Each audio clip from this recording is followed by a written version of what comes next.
let's discuss mechanism of heterogeneous catalysis. अब heterogeneous catalysis में हम लोगों को पता है, we know very well that the physical states of reactant and catalyst differs. यानी catalyst का physical state अलग होगा और reactant का physical state अलग होगा.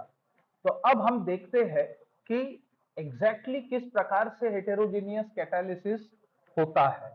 सो कैटलिस्ट का जो सरफेस होता है वो रिएक्टेंट मॉलिक्यूल को अट्रैक्ट करने का काम करता है. ये सबसे पहला कार्यक्रम याद रखना. So catalyst surface attracts reactant molecules. अब अट्रैक्ट करने के बाद क्या होगा? And bind with reactant molecules. Attract करके रिएक्टेंट मॉलिक्यूल के साथ बाइंड करेगा. अब सरफेस के ऊपर रिएक्टेंट मॉलिक्यूल का कॉन्सेंट्रेशन बढ़ने के बाद कैटलिस्ट के सरफेस पे ही रिएक्शन होगा. सो इंपॉर्टेंट चीज हमें याद रखना होगा. So on the surface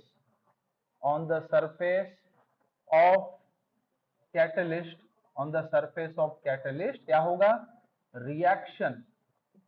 reaction takes place. Reaction होगा, न्यू मॉलिक्यूल्स प्रोडक्ट के प्रोड्यूस होंगे.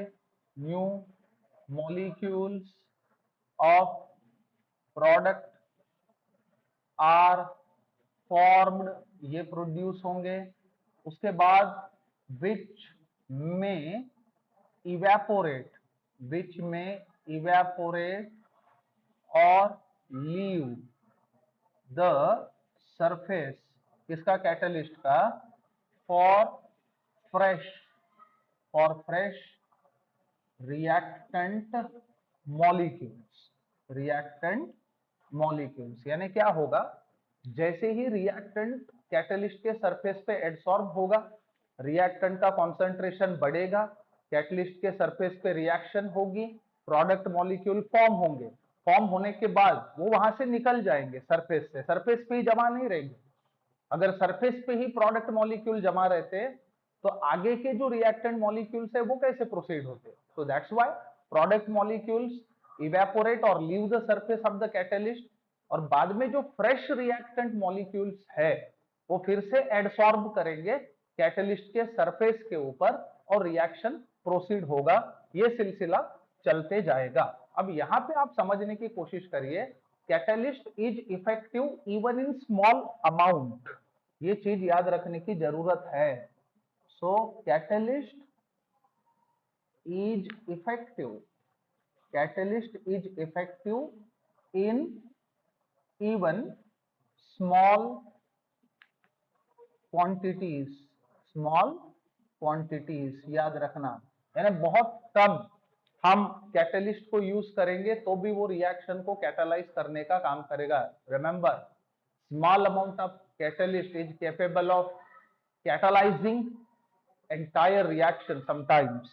यानी जरूरी नहीं है कि कैटलिस्ट बहुत बड़े तौर पे यूज करें, उसे हम छोटे तौर पे यूज करते हैं और वो भी रिएक्शन कंप्लीट होने के बाद हम उसे रिकवर भी कर सकते हैं. याद रखना, क्योंकि कैटलिस्ट कंज्यूम नहीं होता. अब इन सभी में एक चीज जो है, जैसे क्या बोलते हैं उसको, प्रमोटर, कैटेलिटिक प्रमोटर, जो कैटेलिटिक एक्टिविटी कैटलिस्ट की एनहांस करते हैं, और कैटेलिटिक पॉइजन्स जो कैटेलिटिक एक्टिविटी को डिक्रीज करते हैं, उनका काम करने का जो तरीका है वो अनएक्सप्लेन्ड है. याद रखना. So action of catalytic promoters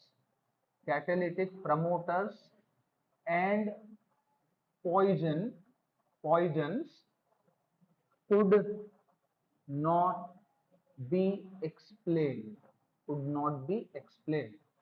So it was all about the mechanism of heterogeneous catalysis.